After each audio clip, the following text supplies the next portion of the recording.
எவ்வளோ விட்டுறீங்கண்ணா? 4 கிலோங்களா? 4 கிலோ. நல்லி தான் எடுத்துருக்கீங்களா? ஏன் அவர் சாப்பிட மாட்டாரா? நீங்கள் அவ்வளோதான் மட்டனையும் மறந்துட்டீங்க.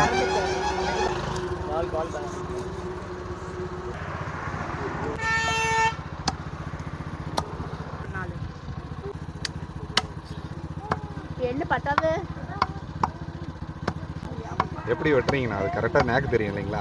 ஆமாம். கஸ்டமர் எப்படி கேட்குறாங்களோ அதுபடி வெட்டி கொடுத்துருவீங்களா? ஆமாண்ணா. ஆமாம் ஆமாம்.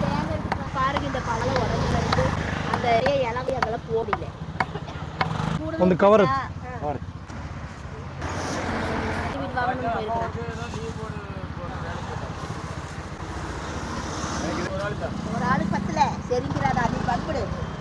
நான் இருக்கிறதுலே பெஸ்ட்டு வந்து ஃபஸ்ட்டு கிளாஸ் தலைக்கறி. இருக்கிறதுலே நெஞ்சு கறி ரொம்ப நல்லது. சின்ன வயசுலேருந்து கோச்சிங் கொடுத்துருக்காங்க. எல்லாமே நிறைய பேர் நம்ம கடையில் வந்து வாங்கிட்டு போவாங்க. அதை வந்து பருப்பு இருக்கு இல்லைங்களா, நம்ம வடைக்கு போடுவோம்ல, அந்த வடைப்பருப்பு மாதிரி ஆட்டி அந்த பருப்பு கூட மிக்ஸ் பண்ணி ஆட்டாங்கல்ல ஆட்டி அதை வடையாக சுட்டு குழந்தைகளுக்கு தருவாங்க. நல்லா இருக்குது அப்படின்னு சொல்லிட்டு குழந்தைங்க விரும்பி சாப்பிடுவாங்க. வியாபாரத்தில் அனுபவம் இருக்கணும். ஒன்று கரெக்டான ரெஸ்பான்ஸ் கொடுத்து அவங்க என்ன எதிர்பார்க்குறாங்க. முட்டிக்கிட்ட நிற்கிறாங்க பார்த்தீங்களா, அவங்க வெட்டி தர்றவங்க. பொறுமை நிறைய கடைப்பிடிக்கணும். வெளியே வரத்து வந்து இப்போ கம்மியாயிருச்சு. அந்த ஊர்லேயே பார்த்தீங்கன்னா 20 மேப்பு மீன்ஸ் இப்போ குடல் கேட்குறாங்கன்னா அதில் என்னென்ன ஸ்பேர் பார்ட்ஸ் நீங்கள் வெட்டி கொடுப்பீங்க? குடலுக்குரிய பெருங்குடல், சிறுகுடல், அது போக நுரையீரல். ஆமாம். இந்த பீஸெல்லாம் இதில் எது எதுன்னு கொஞ்சம் சொல்ல முடியுங்களா?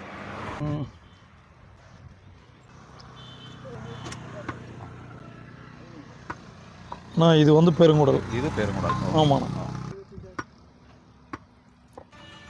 இது சிறுகுடல் இல்லைங்க? இது சிறுகுடல். இது சிறுகுடல். இது கூட வேற என்ன கொடுத்துருவீங்க? இது கூட பார்த்தீங்கன்னா சுத்து கொழுப்பு இருக்குது. சுத்து கொழுப்பு அது பார்த்தீங்கன்னா சேம் குடல் மாதிரியே தான் இங்கே இருக்கும். எல்லாமே வச்சுருக்கீங்க? எல்லாமே இருக்குண்ணா. நம்ம இன்றைக்கி வந்திருக்கக்கூடிய இடம் பார்த்தீங்கன்னா புங்கம்பாளையம் அப்படிங்கிற ஒரு கிராமத்தை நோக்கி தான் வந்திருக்கோங்க. இங்கே வந்து ஒரு கறிக்கடைக்கு வந்திருக்கோம். அண்ணா வந்து பார்த்தீங்கன்னா ஒரு 12 மணிக்கு மேலே வந்தால் தான் எல்லா கறிக்கடையிலையும் கொஞ்சம் ஃப்ரீயாக இருப்பாங்க. ஸோ இன்றைக்கி நம்ம வந்தோடனே அண்ணா வந்து வாங்க அப்படின்னு சொல்லிட்டு ஒரு வரவேற்றார். அண்ணா வணக்கண்ணா. வணக்கம். நல்லா இருக்கீங்களா? நல்லா இருக்குங்க. உங்கள் பேருங்க? வீராசாமி. நீங்கள் என்ன தொழில் பண்ணிட்டு இருக்கீங்க அப்படிங்கிறத ஒரு அறிமுகத்தோடு சொல்லுங்கள். ஓகேங்க. அப்பா வந்து விவசாயிங்க. நான் கம்பெனிக்கு வேலைக்கு போயிட்டுருக்கேன். இது வந்து சண்டே மட்டும் பண்ணிகிட்ருக்கேங்க. ஒரு நாளைக்கு இந்த சண்டே டைமில் எத்தனை ஆடுகள் வெட்டுவீங்க? ஆனால் 6லிருந்து ஒரு 10 ரூபாய்க்குள்ள 10 குட்டி வாங்கிட்டு வரது. நீங்கள் அன்னூறு சந்தையிலேருந்து எல்லா இடத்துலையும் நீங்கள் வாங்கிட்டு வரேன் நீங்கள்? இல்லை, அதாவது லோக்கலில் கிடைக்காத பட்சத்தில் அன்னூறு சந்தை போவோம். மற்றபடி பார்த்தீங்கன்னா இங்கே லோக்கலில் கிடைச்சதுன்னா நாங்கள் இங்கே வாங்கிக்குவோங்க. நீங்கள் அந்த பல்லு பற்றி சொன்னீங்களா, அதை பற்றி கொஞ்சம் விளக்கமாக சொல்லுங்கள். உங்களுக்கு புரிகிற மாதிரி சொல்லணும் அப்படின்னா, 2 பல்லு அப்படிங்கிறது பார்த்தீங்கன்னா நடுத்தரம். அதுதான் வந்து ஃபஸ்ட்டு குட்டியிலிருந்து அடுத்த ஸ்டேஜுக்கு போகிறது. அதுக்கு அடுத்தது பார்த்திங்கன்னா 2 வருஷம் ஆயிடுச்சு அப்படின்னா அது 4 பல்லாக மாறுங்க. அப்புறம் அடுத்த ஸ்டேஜ் 6, அதிகபட்சம் 8 பல்லுனா. அப்புறம் 8 பல்லுலேயே பார்த்திங்கன்னா ஒரு 4 ஈத்து 5 ஈத்து வச்சுருப்பாங்க. அதெல்லாம் பார்த்திங்கன்னா ரொம்ப வயசாகிருக்கும். இப்போ நீங்கள் வாங்கிட்டு வர்றதுக்கு நம்மளாம் பார்த்திங்கன்னா 2 பல் 4 பல் அந்த மாதிரி தான் வாங்கிட்டு வர்றது. 2 பல் 4 பல். இதனுடைய வெயிட் வந்து 15 கிலோ விழுது. 15 கிலோ வரணும். 15 கிலோ அப்படிங்கும்போது நீங்கள் என்ன ரேட்டுக்கு நீங்கள் வாங்கிட்டு வரீங்க? ஆனால் அப்படின்னா இன்றைக்கி மட்டன் அவங்க சொல்கிற ரேட்டே பார்த்தீங்கன்னா கிலோ 1000 ரூபா ரேட்டுக்கு தான் அவங்க கொடுக்குறது. ஆனால் நம்ம வெயிட் கணக்கெல்லாம் வாங்குறது இல்லைங்க. நம்ம வந்து நோட்டத்தில் தான். அப்பா எக்ஸ்பீரியன்ஸு இதில் ஒரு 40-50 வருஷம் அப்பாவுக்கு நல்ல எக்ஸ்பீரியன்ஸுங்க. அதனால் பார்த்தீங்கன்னா ஒரு நோட்டத்தில் பார்த்து இது இவ்வளோ வரும் அப்படிங்கிறனால இந்த ரேட்டுக்கு பிடிச்சி. ஒரு 15 கிலோங்கும் போது என்ன ரேட்டுக்கு நீங்கள்? கண்டிப்பாக 10,500 வந்துருங்கண்ணா. 10,500 வந்துருங்க. 10,500 அப்படிங்கும்போது இங்கே நம்ம விற்கிறது வந்து ஒரு 800 வரைக்கும். ஆமாங்க, 800 அப்படிங்கிறப்ப நம்மளுக்கு ஒரு 12 ரூபா, 1500லேருந்து ஒரு 2000 ரூபா அதிகபட்சம் நிற்கும். அவ்வளோதான் நிற்கும். ஆமாங்க. ஆமாம். பெருசாக ஒன்று நிற்காது. இல்லைங்க. இப்போ இந்த சண்டே டைம் தான் நீங்கள் ஒரு 5-6 குட்டி வெட்டுவேன் நீங்கள்? ஆமாங்க. அந்த நம்ம புதன்கிழமை டைம்லாம் இது இல்லைங்கண்ணா. நம்ம சண்டே மட்டும்னா ஆஃபீஸுக்கு போயிட்டு இருக்கிறேங்க. அதனால அப்பாவுக்கு வந்து அதே மாதிரி அப்பாவும் விவசாயம். மற்ற நாளில் சண்டே மட்டும் சரி இந்த தொழிலுக்கு அப்படியே வந்தது, அப்படியே அமைஞ்சிருச்சுங்க. ஓகே. நீங்கள் எங்கே பணிக்கு போயிட்டுருக்கீங்கண்ணா? நான் சாம்ராஜ் கன்ஸ்ட்ரக்ஷன் சொல்லிட்டு காரமடை கிரஷர் டிவிஷனுங்க. ஆஃபீஸ் வந்து கோயம்புத்தூரில் இருக்கு. என்ன படிச்சிருக்கீங்கண்ணா நீங்கள்? நான் ஐடிஐ ஹோல்டர்ண்ணா. ஐடிஐ. ஒரு கோழி எண்ணம் போட்டிருக்கோம் தம்பி. இது குடல் இல்லைங்களா? இது குடல்ண்ணா. குடல் என்ன ரேட்டு கொடுக்குறீங்க? குடல் கிலோ 600 ரூபாண்ணா. கிலோ 600 ரூபா.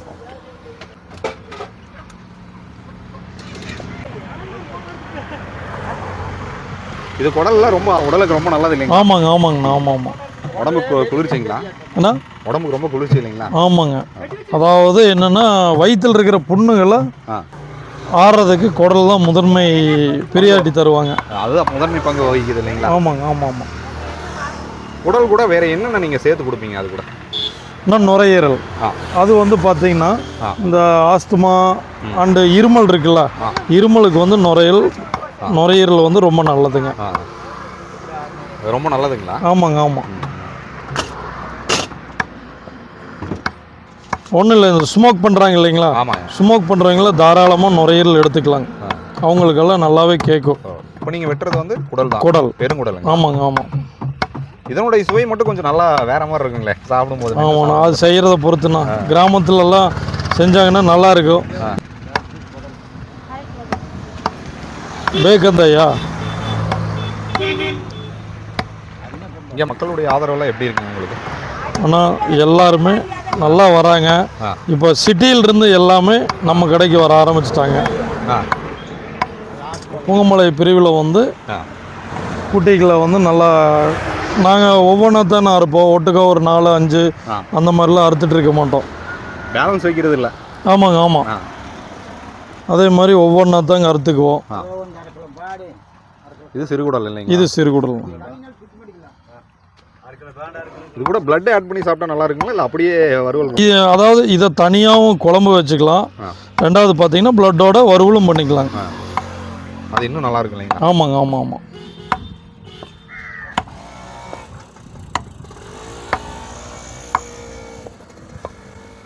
சின்ன சின்ன பீஸாக தான் கட் பண்ணணும் இல்லைங்களா? ஆமாண்ணா. சிறுகுடல் நல்லா பெருசாக வெட்டிக்கணும். மற்ற பெருங்குடல் இதெல்லாம் பார்த்தீங்கன்னா கொஞ்சம் சிறுசாக வெட்டிக்கிட்டோம் அப்படின்னா. ஏன்னா சிறுகுடல் பார்த்தீங்கன்னா சிறுசாக வெட்டினீங்கன்னா வேகும்போது பார்த்தீங்கன்னா கண்ணுக்கே தெரியாது. இது எவ்வளோ? 1/2 கிலோங்களா? 1/2 கிலோ. ஒரு ஆட்டினுடைய குடல் வந்து மேக்ஸிமம் எவ்வளோ கிலோ விழுங்க? அது உங்களுக்கு இவ்வளோ வரும்? ஆனால் இப்போ நம்ம குடல்னால் ஒரு 2 கிலோ. 2 கிலோ வரும். 2 கிலோ 2.5 கிலோ வரணும். மக்கள் இருக்கிறாங்களா கஸ்டமர்ஸு? முன்னாடி நாள் நைட்டே ஃபோன் பண்ணி சொல்லிடுவாங்கண்ணா. உடலுக்கு தான் அவ்வளோ டிமாண்ட். ஆமாம். இதே ஆக்சுவலாக இப்போ நாங்கள் லாஸ்ட்டாக அறுத்துங்காட்டி தான் இந்த குடலே இருக்குது. இல்லாட்டி பார்த்தீங்கன்னா எங்கள் கடையில் குடலுக்கு தாங்க சண்டை போட்டுக்குவாங்க. நீங்கள் என்ன ரெகுலராக கொடுக்குற கஸ்டமருக்கு தான் தர்றீங்க, எங்களுக்கு தர்றதில்ல, நாங்கள் அமௌண்ட்டு கொடுக்குறது இல்லையா அப்படின்னு சொல்லி. சுவரொட்டி என்ன பண்ணுறீங்க? நான் சுவரொட்டி தானே காலையிலேருந்தே வந்து முன்னாடியே எல்லாமே புக்கிங் தானே. எங்கள் கடையில் பொறுத்த வரைக்கும் மட்டனை தவிர பாக்கி எல்லா ஐட்டங்களுமே 10 o'clock மேலே கிடைக்கிறது ரொம்ப ரேர். இன்றைக்கி வந்து என்னென்னா ஒரு முகூர்த்த நாள், அதனால இந்நேரம் நம்ம கடையில் கறி இருக்குது.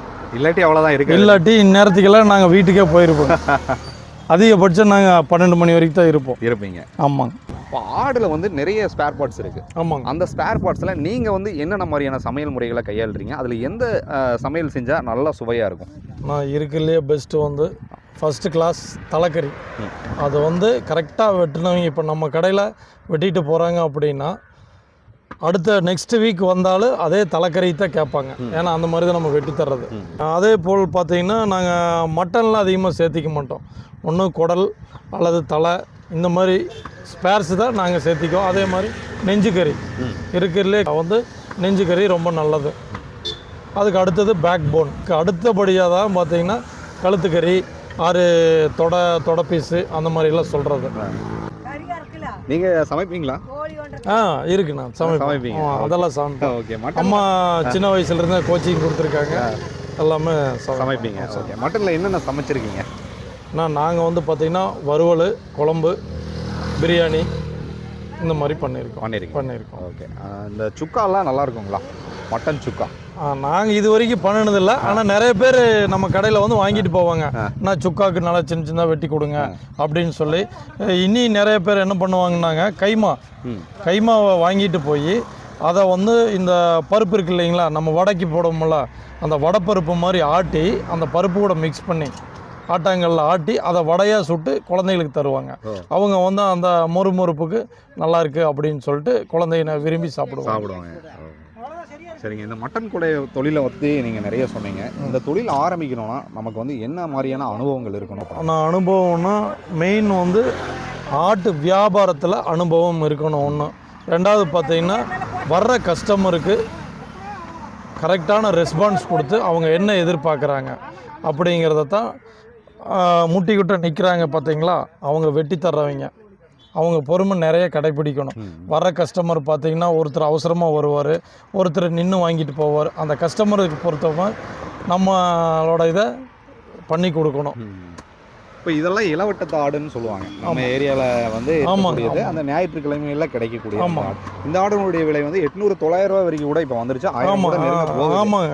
இனி ஃப்யூச்சர்லலாம் பார்த்தீங்க அப்படின்னா ஆட்டுக்கறி கிடைக்கிறதுங்கிறது, ஏன்னா இப்போ வெளிமாநில ஆடுகள் வந்து நிறைய வந்துட்டு இருந்தது. இப்போ பார்த்தீங்கன்னா அதுவே பார்த்தீங்கன்னா அவங்களே ஒரு இடத்துக்கு 10 ஆடு கொடுக்குற இடத்துல 5 ஆடு தான் கொடுத்துட்ருக்குறாங்க. ஏன்னா வெளியே வரத்து வந்து இப்போ கம்மியாயிருச்சு. இதுக்கான காரணம் என்னங்க? எல்லாமே மக்கள் தொகை பெருக்கம், இதுதான் காரணம், வேறு எதுவும் இல்லை. வேறு எதுவுமே இல்லை. ஏன்னா ரெண்டாவது என்னென்னா, முதல் பார்த்தீங்கன்னா இப்போ அரசப்பனூர்னு எங்கள் ஊர் இருக்குங்க. அந்த ஊர்லேயே பார்த்தீங்கன்னா 20 மேப்பு மீன்ஸ் ஒரு மேப்புக்கு வந்து ஒரு 30 ஆடு 40 ஆடு இருக்கும். அந்த மாதிரி ஒரு 12-15 மேப்புக்கு பக்கமாக இருந்தது. இப்போ கிட்டத்தட்ட பார்த்தீங்கன்னா 2 பேர் தான் மேய்ச்சிட்ருக்காங்க. என்னென்னா அந்த தொழில் அப்படியே அழிஞ்சிட்டே வந்துட்டு இருக்குது. தொழில் செய்ய ஆள் இல்லை. எல்லாருமே ஒரு வேலை வாய்ப்பு. ஆமாம். இதுதான் காரணங்கிறீங்க. அதுதான். ஏன்னா முன்னோர்கள் வந்து அதை பண்ணிட்டு இருந்தாங்க. இந்த தொழிலில் வந்து உங்களுக்கு ஒரு லாபகரமான தொழிலாக இருக்குங்க? லாபகரங்கிறது இல்லைங்க. இப்போ 4 பேர் இருக்கிறா, அப்பா அம்மா நான் பாரு அவர் இருக்காரு. 4 பேர்த்துக்கு சேலரி அன்னைக்கு கிடைக்கும். பெருசாக இதில் ஒன்று பெரிய லாபமெல்லாம் இதில் எதிர்பார்க்க முடியாதுங்க. பட் இது ஒரு லாபகரமான தொழில் தான். ஆனால் அதில் ஃபுல்லாக இறங்கி வேலை செஞ்சால் வருமானம் இருக்கு. இன்னும் என்ன மேய்ச்சலுக்கு விடுறதுக்கு எங்கேயுமே மழையும் இல்லை. அதான் மழை இல்லை வந்து. ஆமாம். அதனால தான் நிறைய பேர் பார்த்தீங்கன்னா பட்டி மாதிரி போட்டு பண்ணை அவங்களே வந்து ஒரு ஏக்கரா 2 ஏக்கரா இருக்குது அப்படின்னா அதுக்கு தகுந்த புல்லுகளை போட்டு அவங்களே சாகுபடி பண்ணிக்கிறாங்க. சரி, யாராவது உங்ககிட்ட கறி வேணும், எங்களுக்கு கறி விருந்தோ எங்களுக்கு வீட்டுகளுக்கு தேவை அப்படின்னா நீங்கள் பண்ணி கண்டிப்பாக பண்ணி தருவாங்கண்ணே. இன்னைக்கு காலையில் எங்கூட ஒருத்தர் வந்தார். வந்தோடனே எங்களுக்கு ஒரு 15 கிலோ வேணுங்க அப்படின்னாரு. அவர் சொன்ன உடனே அப்பவே வெட்டி ரெடி பண்ணி வச்சுங்க. அது போக ஒரு கல்யாண ஃபங்க்ஷனு இந்த மாதிரிலாம் கேட்டாங்க அப்படின்னா நம்ம பண்ணி கொடுத்துட்டு இருக்கிறோங்க. உங்களுடைய கான்டாக்ட் நம்பர் சொல்லிடுங்க. 8220-320-637. நம்மளுடைய லொகேஷன் சொல்லிடுங்க. புங்கம்பாளையம் பிரிவு. ஆமாங்க. ஓகே, ரொம்ப நன்றி. ஓகே. இன்னைக்கு பார்த்தீங்கன்னா உங்களுக்கு நம்ம சேனலில் ஃபேவரட்டாக நம்மளுக்கு வந்து கறி கடை பற்றி போட்டோம்னா நீங்கள் நிறைய விரும்பி பார்த்துட்டு இருக்கீங்க. ஸோ இன்றைக்கி ஒரு கடையை நோக்கி நான் வந்தோம். அவர் வந்து கறிக்கடையை பற்றியும் ஸோ இந்த தொழில் எப்படி போயிட்டுருக்கு அப்படிங்கிறத பற்றியும் நம்மகிட்ட விவரமாக பகிர்ந்துக்கிட்டாரு. இந்த தகவல் நிச்சயமாக உங்களுக்கு பிடிச்சிருக்குன்னு நினைக்கிறேங்க. தேவைப்படுறவங்க அவருடைய கான்டாக்ட் நம்பர் ஷோ பண்ணுறேன், நீங்கள் அணுகி நீங்கள் கறியை வாங்கி பயனடைங்க. அடுத்தடுத்த பதிவுகள் வழியாக நான் உங்களை சந்திக்கிறேன். டில் தன் பாய் ஃப்ரம் உங்கள் சிவா. நன்றி, வணக்கம்.